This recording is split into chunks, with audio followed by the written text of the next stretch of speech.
fi, să mă bucure lucruri simple zi de zi. Va fi bine, va fi bine. Nu uita să spuneți că cu mine. Va fi bine, va fi bine. Mâine schimbă lumea, dar de azi cu mine. Va fi bine, va fi bine, va fi bine, va fi bine, va fi bine, va fi bine, va fi We were speaking earlier about outlandish theories about the pandemic, but let us just mention a few that have been circulating in Romania with respect to vaccination, and some of which we're sure may ring familiar to you as well. A member of the Romanian Parliament was recently reported as saying that the COVID vaccine causes infertility across 3 generations, while many members of the Orthodox clergy publicly voiced their opposition to the vaccine. One priest from Nechit Monastery in Neamț County told his parishioners during Mass that anyone taking the vaccine would become a zombie and their skin would turn to scales. Another priest from Durău Monastery in northeastern Romania told his church that the anti-COVID vaccine is a means of controlling people by injecting them with a chip, and that vaccines are the work of the devil. Another story that caused public outrage was a warning issued by the Bishop of Giurgiu, who claimed the accidental fires seen in the past year or so in several COVID hospitals across Romania were fabricated and that vaccines are expired. Many other more or less publicized instances where priests advised their communities against taking the COVID jab or challenging the very existence of the virus have eroded public confidence in the church, the institution currently enjoying the highest public approval rating in Romania. While no action was taken over these examples, a woman from Piatra Neamț did become the first person in Romania to be indicted for spreading fake news. During a live video on her Facebook account, she claimed the modular hospital set up in the courtyard of the Piatra Neamț Emergency County Hospital was empty. In fact, all 26 beds were taken up by COVID patients in intensive care. The police are now investigating. And whereas we could go on for hours giving you many other examples of fake stories, one thing's for certain, the COVID pandemic has polarized societies, exploiting the divisions between us. Such polarization has left consequential effects at all levels, from top-tier politics and decision-making to the delivery of basic public services. The issue is further compounded by the fact that partisan approaches to COVID have affected people's individual response to the virus and the way they relate to health issues. Christian Guibaudot from France had personal experience of this as a healthcare worker himself. I was still working in the healthcare sector in February-March 2020 when everything changed. It's how our listener starts. His is the story of a systemic failure to deal with misinformation and false news, which eventually turns people on each other and destroys the very fabric of society. We had to adjust to a new way of working, and even the relations between us, the staff, changed. Christian goes on. At first, we were flooded with all manner of contradictory information. The truth is that no one knew how to manage this crisis. Everyone had an opinion, while people were suffering from loneliness and isolation, and others left us forever. 2 weeks later, 2 sides had already formed, those in favor of the government and Macron, who repeated everything the authorities were saying without checking too much, and the opposition media, who were criticizing everything the government was saying. As the days passed, we ended up being caught between true and false information and didn't know what to think anymore. As far as I'm concerned, I decided not to pay attention to information coming via social media, because it can't be checked. In fact, this crisis has allowed us all to realize that social networks can also be toxic, despite being often useful. In conclusion, I'd say that from the very start of the pandemic, people have been manipulated both by the authorities and by conspiracy theorists. Unfortunately, many of us have also realized the incompetence of those who are ruling us or who pretend they are. On the subject of politics, apart from widening the divisions among individuals, the pandemic has also exposed the growing gulf between citizens and politicians, and not least citizens and the media. Indeed, this lack of trust in the authorities is often cited in surveys conducted in Romania as well as a reason for reluctance to or refusal to get the COVID vaccine. You are listening to Radio Romania International.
You've just listened to jazz singer Luisa Zan with a song called Among the Clouds.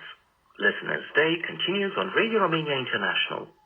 As we've heard so far in this broadcast, a lot about the COVID-19 pandemic has involved change. People had to change the way they do business. Travel and the hospitality sector were hit the hardest by lockdown and quarantine measures. Schools moved online, and remote work often required people to acquire a whole new set of skills and rapidly adapt to an ever-changing context. But it wasn't just societies that changed. Journalists and media institutions too had a hard time adapting to changing realities. Our listener Nagmushi Nouari from Algeria messaged us saying, quote, "We are at a time when the coronavirus is hurting the entire planet, being the focus of everyone's attention since it first emerged in December 2019. In this upside-down world, radio stations have had to adapt in order to cope with the constant flow of information. This has also been the case of Radio Romania International. Radio is about here and now, a kind of window through which people have been able to keep track of the pandemic and which has brought them news about restrictions, the measures taken by the authorities, and the vaccination campaigns." End of quote. With the media taking a front seat role during the pandemic, Mr. Paul Jamet from France argues in his letter to the station that using one source of information is not enough. He says that while he continued to listen more assiduously to the international stations that he listens to regularly, he has also used the internet for data, opinion articles, summaries of government decisions, a global view of the situation, and for consulting the websites of specialized publications or reading scientific articles. He believes that rather than vilifying the internet, we should use it as a complementary tool. Over the last 20 years, he wrote, the internet has become an indispensable complement to my radio listening, and for some stations the only way to hear them. It is absolutely necessary to cross-check information, to verify sources, including those in which a priori one could have total confidence. The internet offers access to documents that radio cannot read on the microphone. Mr. Jamet concludes by stressing that the pandemic should be a wake-up call and that it can be an opportunity to restore trust between both citizen and governments and between citizens and the media. He also makes an impassioned case for radio as a medium and international radio in particular at a time when, he says, it has never been easier or cheaper to listen to international radio stations owing to the availability of technology. Radio remains irreplaceable because it is the simplest, most flexible, and least expensive way to get information. Many stations have left shortwave for reasons of cost, and this is a pity, not to say that it is a mistake, Mr. Jamet says. You are listening to Radio Romania International. Also with a critical tone, Mr. Roberto Celeste from Italy deplores the overexposure in the media of so-called experts who were supposed to inform the public and clarify certain aspects of the pandemic, but who did more damage than good. Here's an excerpt from Mr. Celeste's message. The pre-packaged news, unmediated and delivered with no explanation of context, had a profound negative impact. Many claimed to be and acted as experts to the detriment of public good. I continue to get my information about the pandemic from the radio, newspapers and special television programs. It's certainly a sensitive issue and hard to debate because we risk either lavishing too much praise or, on the contrary, demonizing one medium of communication or other, forgetting that at the end of the day, the media is an intermediary. It's up to us who receive the news to put it to a process of critical thinking, something which, unfortunately, we often delegate to social media instead. Our listener concludes. As we're coming to the end of our special Listeners' Day program, we realize that these excellent messages we've received from our listeners tell us something very important, namely that the trust placed in us as public service broadcasters is both an honor and a responsibility, and that this trust should never be taken for granted but earned time and again. A big thank you to all listeners who took the time to share their thoughts and experience with the fake news phenomenon. I'm sure your input will have proven valuable to our audiences in these trying times. Before signing off, just a few friendly reminders to make sure you stay ahead of disinformation, particularly in the current epidemiological context. Always check in with your national health authorities when looking up information regarding COVID or vaccination. On social media, make sure you verify the source and always fact-check any data on multiple websites. If you feel you're not dealing with a trusted source, don't be afraid to report it, either to the web admin or to your local authority. And that's a wrap for today's special Listeners' Day program. We hope you've enjoyed the broadcast and that you'll keep tuning in to our other broadcasts. But for now, it's goodbye from us, Cristina Mateescu and Vlad Palcu. Here's one final piece of music, New York-based Romanian jazz musician Lucian Ban with a tune called Transylvanian Dance.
And with that, our broadcast in English for listeners in North America, the West Coast, and in Southeast Asia, beamed on India, has come to an end.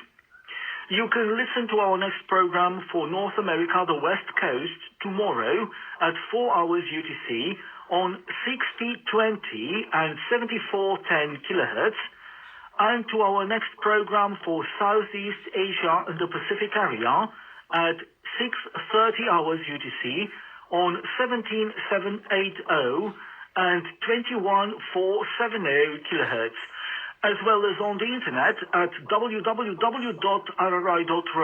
channel 1. If you have any comments or suggestions, please write an email at engl@rri.ro. Goodbye.